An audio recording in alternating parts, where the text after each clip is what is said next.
Rabotai, Shalom Aleichem, Yom Shishi, la veille du Shabbat, Bereshit, le premier Shabbat de la semaine, Kafhet Betishrei.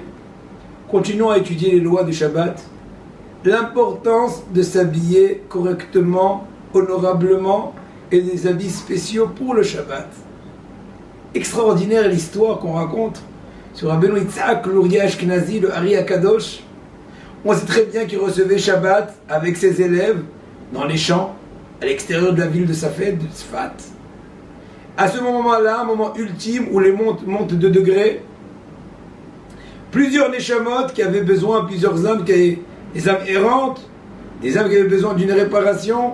C'était le moment ultime, pendant l'entrée du Shabbat, pendant Boikala avec le Ari Akadosh, habillé comme un ange, lui et ses élèves, comme des anges, de venir demander un tikkun, une réparation. Et voilà qu'étrangement, un certain vendredi, vers la soirée, pendant l'entrée du Shabbat, comme son habitude, la Harizal a fait la réception du Shabbat, la Kabbalah de Shabbat, et voilà qu'il y avait, entre guillemets, aucun client. Le Harizal s'est étonné, il a fait la question, il a posé la question dans les yeux, on lui a dit, excusez-moi Rabbeinu, tu aurais apparemment trop réfléchi en limoud, et tu as oublié de changer la kippa. Tu as laissé la même kippa du jour régulier. Tu n'as pas mis ta fameuse kippa du Shabbat. Entre guillemets, ça a causé une déconnexion. Et donc il n'a pas pu recevoir des clients comme d'habitude. Clients, en fait, pour les réparer. Une autre idée du Shabbat, Rabotai, le Bet Alevi, Rabbi Yosef Duber Alevi, le père de Abraham Soloveitchik Alevi, Khadija Abraham. Une fois, en plein jour du Shabbat, il venait un juif avec beaucoup de peine, d'inquiétude. Il lui a dit, Rabbi, ma femme est dans la salle d'accouchement. L'accouchement est pénible, compliqué, le danger est grave. Comment on peut faire, Rabotai? Comment faire, Rabbeinu? Bénis-moi.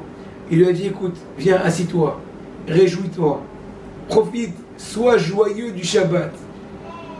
Il lui a dit, je peux pas, je suis en difficulté. Il lui a dit, non, efforce-toi.